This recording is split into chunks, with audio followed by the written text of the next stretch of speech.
panel discussion today. Yes, so thank you, Rachel, and hello, everyone. What we have today is a great program. It's a digital marketing panel, and Brian O'Malley basically had called me up and mentioned both Paul Feith and Franklin Rivera would be willing to do this. And in this program, it's a little bit different because we're going to have Brian O'Malley actually serve as a panel moderator. So without further ado, let me turn it over to Brian and kick off the program. I think it'll be something that you'll be very interested in. Okay, great. Thank you, George. So I'll first just introduce our panelists. Paul Feith is the president of Paul Gregory Media. So welcome, Paul. And Franklin Rivera is the founder and CEO of V2M2 Group in Naperville as well. So before we jump into questions, if you, Paul and Franklin, if you want to just tell us a little bit about your business. Paul, why don't we start with you? Sure. Hello, everyone. This month, actually, we're celebrating our 14th year in the digital marketing industry. We serve both for-profit and nonprofit clients. However, the last 5 years or so, we have been specializing in the nonprofit space. So 80% of our revenue comes from nonprofit organizations. We love, and our staff love, working on mission-based work. And so that's what drives us to do our jobs every day. And lately, I would say last year, we provided $60,000 in-kind services to nonprofits. And while that is an amazing number to us, how we've been able to stretch the marketing dollars of nonprofits, this year, as of the last week, I guess, we already surpassed that $60,000 mark. So wow. I think we're going to be about 3 times as what we did last year. So we're very proud of that number. Great. Well, thank you, Paul. Frank, maybe you could tell us about V2M2. Okay. So V2M2, hello everyone, stands for Viral Visual Marketing and Management. Easier to say 2 V's and 2 M's and that whole long title. We're a comprehensive digital marketing agency that focuses on comprehensive digital strategies with a focus on increasing the bottom line revenue of small to medium businesses. We really don't have a particular niche that we work in. We've worked with political candidates, for example, Richard Irvin, Mayor of Aurora. We did his marketing campaign. We've worked for political candidates in the city of Naperville, software, education, attorneys, medical practices. We had clients over in the UK as well. Started in 2011, but incorporated in 2016. And as a side note, I am also an adjunct professor of social media marketing and internet marketing for the past 3 years at Aurora University. Okay, great. Well, thank you. So, Franklin, I guess why don't we start with you with the first question? You know, in these uncertain times, especially, you know, with talk of recession, how should organizations take advantage of digital marketing? All right. Yeah, no, great question. First, can I say this is not a real background? This is virtual. Okay. So now that we got that out of the way, you know, I'm going to look at three particular things. We're going to look at something that is really no surprise to anyone, and that is that in down times, a lot of companies will look at cutting their marketing budget.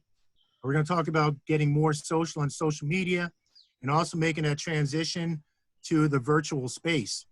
What's really interesting is in Harvard Business Review, they did a study that looked at companies that survived and actually propelled themselves ahead of their competitors after the 2007 recession. And what they found was they took a combination of 3 defensive and 3 offensive strategies. The defensive were cutting employees, improving operational costs, or a combination of the 2. The offensive were increasing their spend in marketing and R&D, or looking at expanding into new markets, or a combination of those 2. They found the companies that did the best, and Target was a great example of that, were those that increased their spending in R&D and marketing and expanded into new markets. So when you hear that in tough times, businesses cut marketing first, it is not cutting that marketing, actually increasing your spend. They can help you come out ahead of your competition in these difficult times. You know, we hear it all the time. Marketing's the first to go. And unfortunately, that should not be the case. Something else that's really interesting is they looked at progressive companies, and they said progressive companies are those that stay in tune with the needs and wants of their target audience and clients. And what better way is there to do that than on social media? So unfortunately, I know in my experience, social media is not always taken as seriously as it should be. You have a lot of companies, oh, that's for the young people. That's a bunch of fluff. Or what you see is a lot of companies will take a traditional marketing approach, push marketing, and they'll apply that to social media. This is what we have. This is a sale we're having. All about me, me, me, me, as opposed to taking I like to say the Pareto principle kind of flipped over, the 80-20 rule. 80% about what your audience wants and 20% about you. And what better way is there than social media to say, hey, let's run a poll. How can I help you out? What is it that you're actually interested in?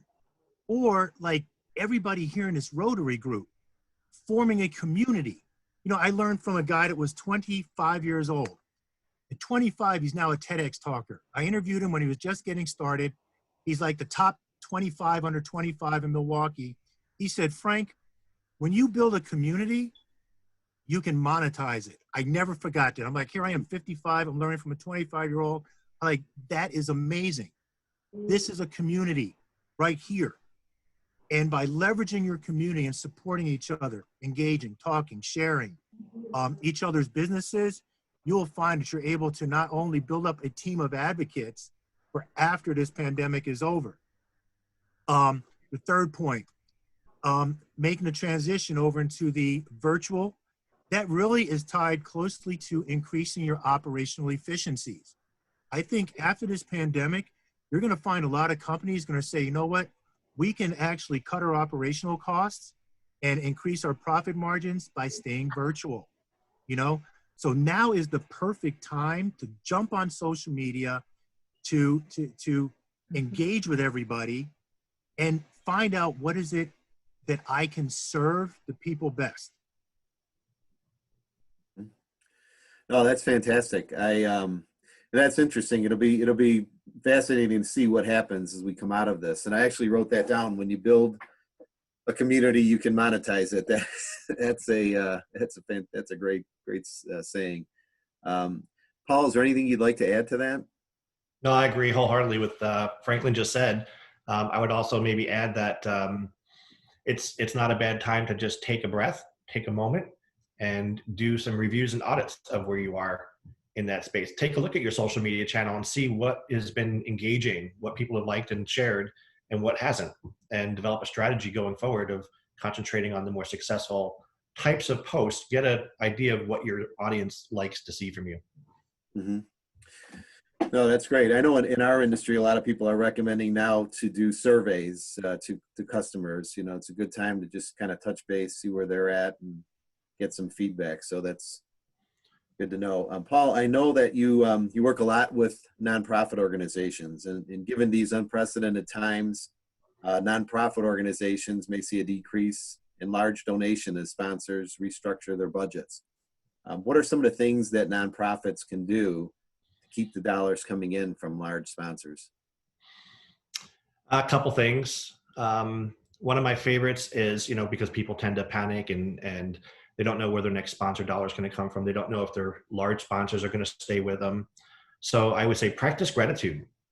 Share how your dollars are making the world a better place, and maybe focus on a singular story as if you're telling your mission story to a friend.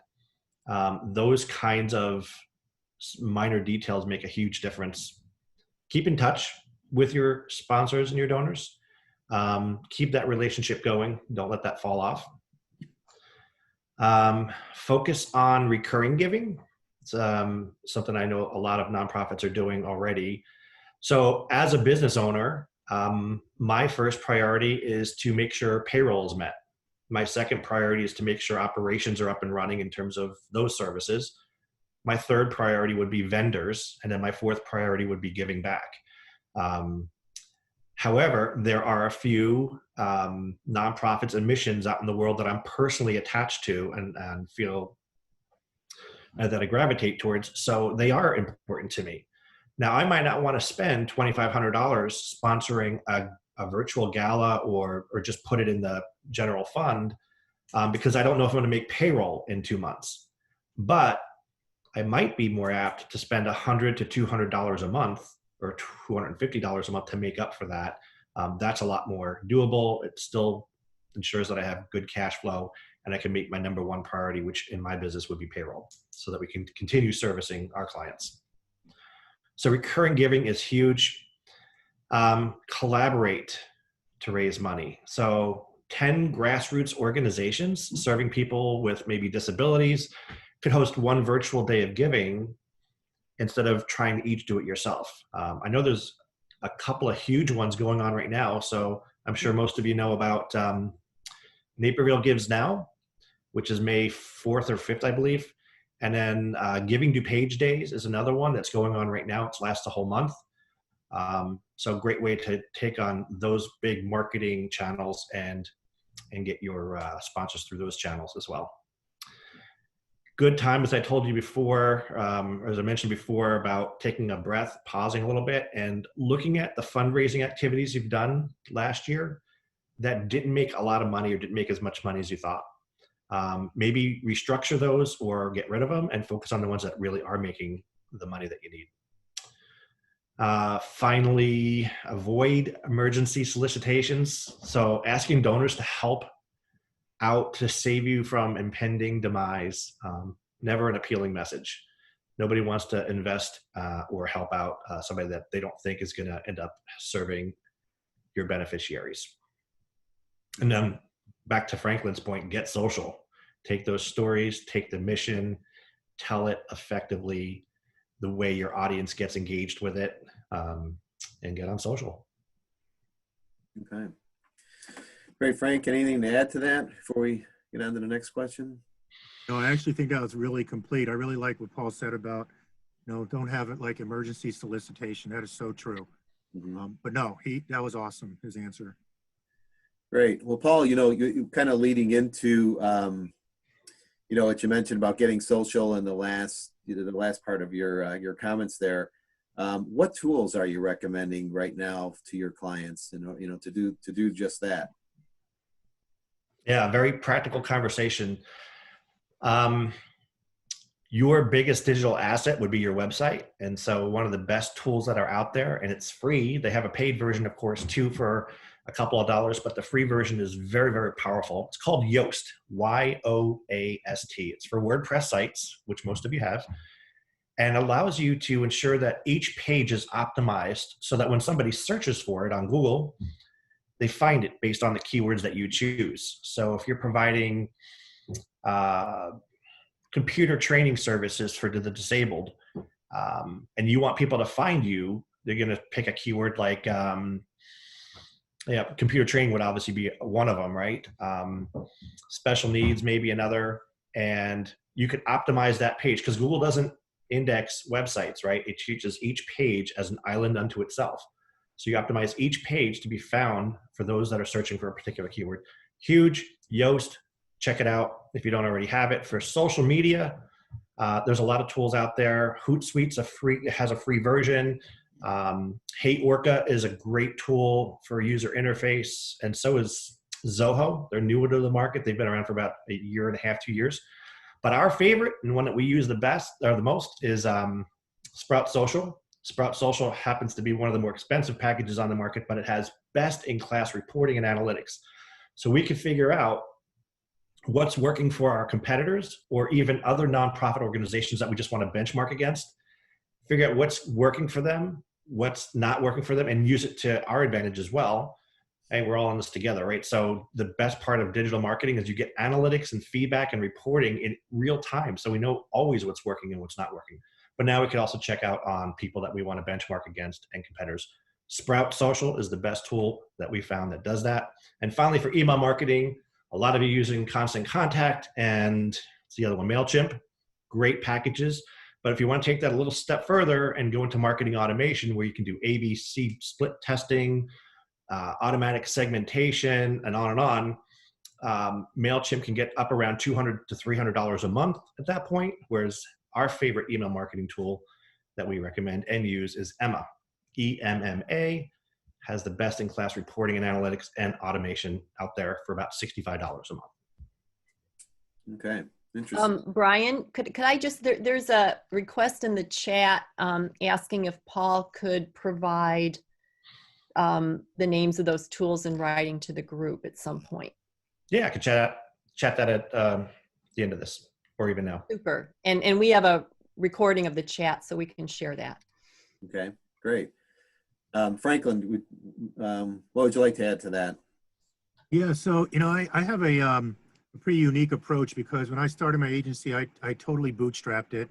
You know, no loans, no borrowing from banks or anything like that. So, you know, I had to look and really scour the internet for not the most popular software, but the ones that could get the job done at the lowest cost. And I continue that to this day. But I really want to focus on two things. One is really looking at outreach and pre-qualification of your prospects. And that ties in with what Paul was saying with email marketing automation. We use one called Active Campaign. They're based in downtown Chicago. When I first started with them years ago, they were 50 people. Now they're well over 500. We're one of the few partners, and their pricing is really nice because they start as low as $39. But they are super robust. They're now the third ranked marketing automation, email marketing, sales automation tool that's out there. They're really geared for small to actually small businesses, which is what made them so popular. What's really robust about them is their pre-qualification. So as you reach out to people, I know a lot of you get those phone calls. Like I got a call about, you know, janitorial services. And I'm like, I don't even have an office and you're calling me. Why? You know, that's so important. That's time, that's money wasted. This can help take care of that. So that is what you use to get people into that funnel. Actually, I should back up. Social media is what you use to get people into that market automation funnel so you can pre-qualify them. When I look at social media tools, Sprout Social is excellent. We've used that. We don't use that now. We actually use two. We use one called eClincher, simply because it posts to all of the platforms that we want to be posting to or our clients need. So you need to decide what platforms are most important for me, and does that social media marketing software meet my needs? So if you're going to be posting on LinkedIn, Twitter, Instagram, I love ones that can do auto posting to Instagram. It's a lot easier than pulling out your phone and getting a notification and trying to post. You don't have time to do that. If you're looking for something that's really effective, I wouldn't say it's top of class reporting, but it is actually really good, is one called Social Pilot. Now, what's unique about Social Pilot is they don't base your pricing on how many social media platforms you're posting to. They base it on how many posts you're doing per day. And that's 500. We don't even do 500 a day for our clients. And it is super affordable. And it's very well known. Doesn't have a big marketing presence, but is very high on the grid for customer satisfaction. So Social Pilot would be one that I'd take a look into. My top two recommendations, if you're looking to cut costs and get the job done, would be Social Pilot and Active Campaign. And I could provide those names and links to both of those as well. Okay, great. You know, if you were an organization that's looking at one of these tools, and I'm just going to throw this quick question out to both of you. You know, what questions should you ask yourself, you know, before you going into that, you know, making that decision? You know, what questions you make to decide what's important? You know, Brian, first, were you going to pick us or? Either one. Okay. You know, Brian, honestly, the first thing that comes to my mind, and this is whether we are in this pandemic or not, that is, what are your goals? You know, what are your revenue goals and what is generating the most revenue for you? You really have to be hyper-targeted, hyper-focused in this approach. Lowest investment, lowest capital costs, greatest profit margins. You know, so think about that with your business and then say, you know what, that's what I want That's what I need to focus on. That's what I need to see if my brand story, my messaging supports that. And then find that target market and speak to that target market. What is making you the most money? That's what you really need to figure out. You can't throw spaghetti against the wall. Talk about everything you do and hope that it sticks. Mhm. Great points. Paul? I love that analogy. Throwing spaghetti at the wall. Makes me a little hungry too. So you don't have to. You never have to throw spaghetti at the wall in a digital marketing world because you have the data that you need. You can, with any tool, or most tools, I should say, you can find the data that you need to meet your audience where they are. So in our case, when we're looking at mission-based organizations, where are their audience? Where are their donors? Where are their volunteers? And where are their sponsors, right? And of course, where are their beneficiaries? And then depending on who you're talking to, find the channel that resonates with them the most, where they are. So we know that, we know the answer to those because we can check those channels and say, okay, where are those demographics lie? And then we can check those channels and dig deeper and say, what types of posts or what types of content gets the most engagement?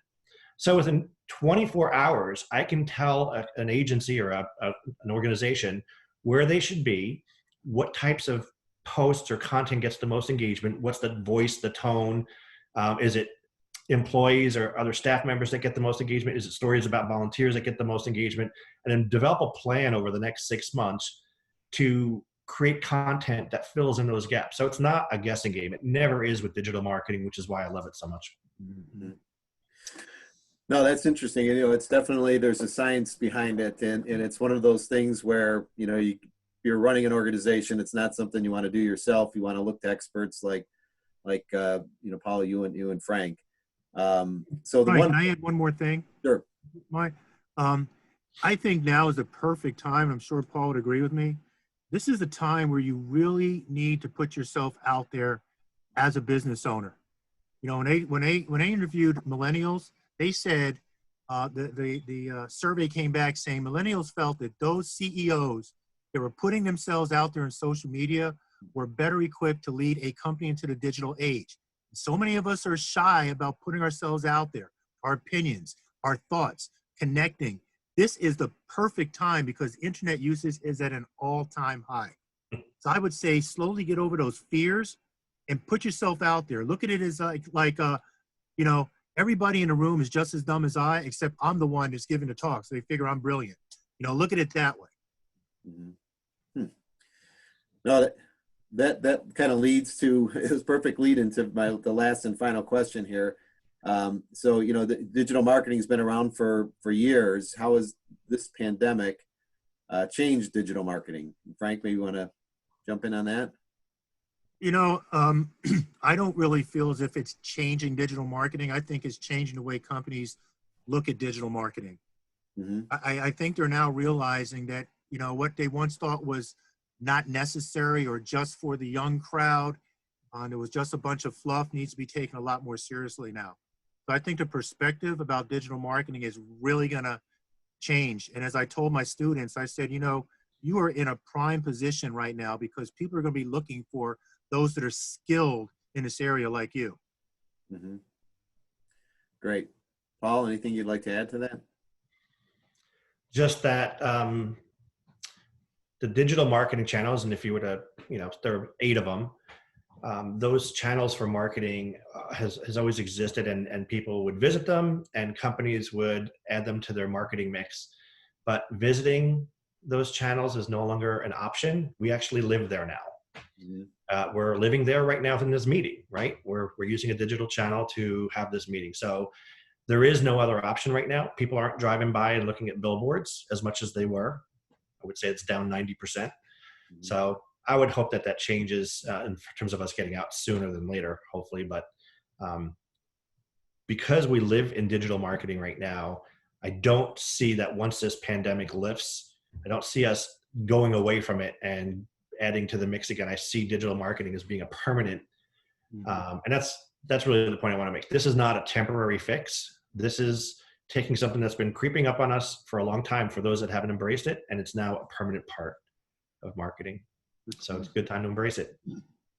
Right. Well, those were, fascinating thoughts. Appreciate it. Franklin and Paul, thank you very much for your input on this and for your willing to share your experience and your thoughts on this all important topic. So I guess right now, why don't we throw it open to the group and see if anyone has any questions? Well, let me jump in first before we do that with just a really quick announcement of the winner of our background contest. Okay. And, you know, speaking of digital marketing and all of that, it's Carl Schumann. All right. So Carl Schumann, there's a $25 gift card for Maison Sabika coming your way. I'm going to try to have it mailed directly to your house, but back to you, Brian. Okay, congratulations, Carl. So I see Ginny had sent, the first question is, what are the 8 channels for digital marketing?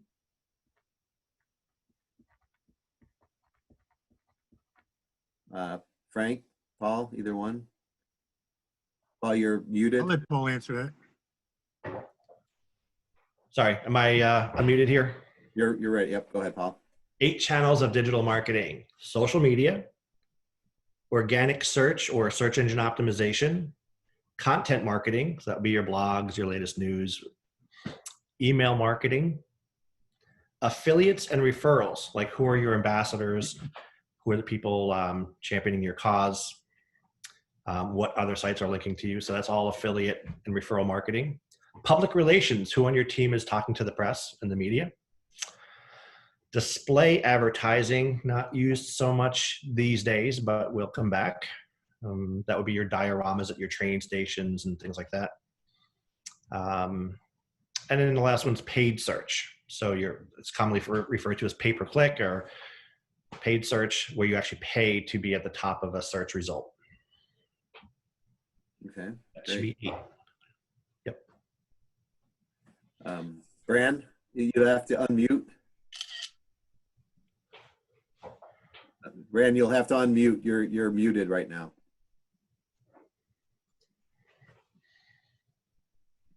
I got him. You're unmuted. There we go. Thank you. Well, listen, I enjoyed that presentation very much. Particularly, Paul, I want to compliment you. If we could have a shot of Paul, because he's got a wonderful name behind him on his screen. And I would have voted for him with the background. Can we put Paul on the screen so they can see what I'm talking about? Put Paul on. He has to say something. Oh, Paul, say something. All right. This is for you, Brand. Thank you. I want you to know I didn't go unnoticed, but apparently it wasn't good enough to have me beat out Carl for the best award. That was a great show. Thank you. Well, you know, there were a lot of nominations, so we're going to keep having that kind of a contest. Okay, so Rich. Go ahead, Rich. You're muted as well. You'll have to unmute. It's hard for me to not get thirsty after looking at Brand's background. So first, I want to say thank you to Paul in particular, because what many people may not know is Paul and his firm have donated their time and efforts, professional services, towards Rotary, in particular our International Service Summit, in helping us create our website. And I know that they have donated in the past for our festival and other things. So thank you for that. And Franklin, as a newer member, I'm sure we're looking forward to your contributions in that regard as well. My question is, you know, as we look to the future now, or at least the near term, where people getting together in social gatherings, especially non-essential social gatherings, may be restricted for a period of time, I'm starting to see other nonprofit organizations who have relied on galas and major sort of social events looking to try and move those into an electronic format and have an online event. And the challenge that I'm personally involved in one of those kinds of efforts in support of the Boy Scouts, but the challenge that we have is, how do you learn to use particularly video media to help you take these events from a live event into an online environment, so that you can create still a special opportunity for people to hear about your mission and have a giving button and so forth so that they can also give at the same time. Your comments on that, maybe starting with Paul. Well, it comes down to the tools, right? And there's a lot of tools out there, probably 40 of them. And I would say there's probably 5 or 6 that have risen to the top that help companies and organizations do just that. Greater Giving is one that we're working with right now for a couple of nonprofits who are not sure if their galas are going to be virtual or live. But what they do know is that even if it is a live event, they're going to take some of their activities, like the online bidding for the silent auction, they're going to make that virtual. So while you'll still see the items, you bid on your phone, so you're not having that awkward encounter while you're standing right by the item with your friend and trying to outbid each other. So what I'm getting a lot of is, if we're not sure if our event's going to be virtual or live, how do we make sure that we have the tools in place so that if we have to make a decision 2 weeks before to go virtual, will our tools handle that? And tools like Greater Giving will. So you could set up online donations for a certain period of time, your online bidding for your silent auctions, your golden tickets, your live auction and paddle raises.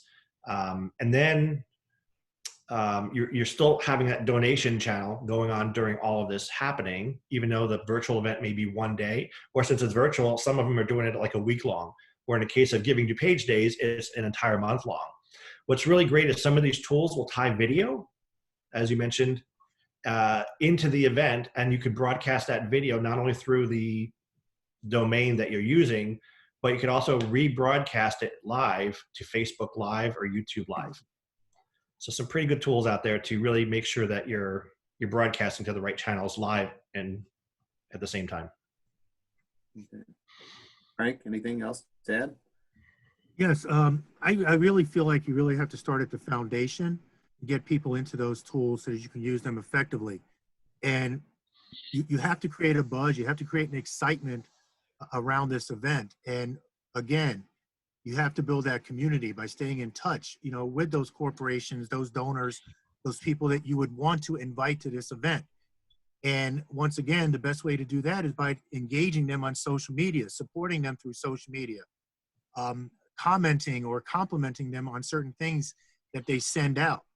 When I think about our own company, through all of our own social media channels, we have about 12,000 followers. And most that follow me are Forbes, Inc., Entrepreneur, Top 10 social media thought leaders. But that was by design, so that we could leverage that for our clients or even for future business. When you think about it, if you build up that strong community through social media, they now basically become your salespeople, your rabble rousers, as we used to say at West Point, your cheerleaders to help drive people into this event, which then you can use the tools that Paul is talking about. That would be my recommendation. Get really hot on social media. Okay. There's a question here in the chat room. I just noticed, do you have any specific recommendations for raising scholarship funds? Either one, want to jump on that one? Raising scholarship funds, I mean, I don't see how that's really much different than raising funds for any other purpose. The narrative changes a little bit, but the mechanisms and the tools remain the same. So raising funds for a scholarship or raising funds to feed families, I think your channels might change slightly, and your narrative. That's about it, in my opinion. I'm a technical guy, so I'm just looking at it from the nuts and bolts. Right. And the narrative goes to our copywriters and our marketing strategists to figure out what that narrative should be. And I think the channels, academia, would be definitely a mix in there versus some traditional ones. Does it make a difference if it's a need-based versus just an achievement level? A scholarly? Well, that depends on what resonates in the hearts of the people that you're trying to reach. Right. Critical needs right now are really striking a chord with everybody, right? Mm-hmm. So they're going to get, I think, a better opportunity to get funded. However, we have several nonprofit clients that aren't what I would consider critical needs or serving underserved populations. They might be more in the academic realm, and which is very, very important. But to my surprise, their sponsor levels have not kicked down. So we're helping them find ways to keep their sponsor levels up and their fundraising levels up. I thought, by prepping them and saying, hey, you might take a little hit on this. So far, they haven't. Okay. Thank you. Frank, anything to add? You're muted, by the way. No, I think that's pretty complete. Okay. Any other questions, anyone? Jump right in. If not, I think that covers it. Again, thank you, everyone. Thank you, Paul. Thank you, Franklin. That was fantastic. You. I think you both have given us a lot to think about, a lot of tools. We all have different roles, so the things you've said speak to those roles very well. Thanks So, for the opportunity. I think Franklin and I both have one last statement to make. Yeah. It's an offer. I mentioned before that it really helps when you and your organization know where you stand in the digital space, so that you could find out what to do next and build a plan. And also to Franklin's point as well. So the offer I'm making to all the people on this webinar is we offer this audit of your entire digital world for about $500. We're giving it away. So for the next 2 weeks, if you go to our website, and I'm going to put that address in the chat, you could run this digital audit by yourself. It takes about 3 minutes. You just have to give your URL, 3 competitors or people that you want to benchmark against, and 5 keywords. You do that and you get a free audit within about 2 hours. Sometimes it's about an hour. And you can do with what you want with that. We're not going to follow up with you. We're not going to try to solicit business from you. This is just for you and the computer to find out where you are in the digital world. And I'm going to put that URL in the chat box right now. Okay, great. Yeah, and that's really great what you're doing with that audit. That is super helpful to anybody. One thing that V2M2 is doing to give back is a lot of my students have lost their jobs as a result of this pandemic, and I want to help them. So we're running a program called Help a Student Help Your Business, and we've agreed to actually pay students 50% of any revenue we bring in from any companies to help market them during this pandemic. And we're also going to let companies pay us on the back end. So that way we can help you build up your revenue and keep it going. V2M2 is really making nothing off of this. But, I look back to starting my company and someone gave me a chance. They said, okay, let's see if you know what you're doing. And I'm still here today, 8 years later. So as much as I can give back to my students and help them get by and pay those bills and stuff, I want to do that. So that's something that we're doing. If you're interested, I'll put my email address in the chat and reach out to me and we can talk about it further. Okay.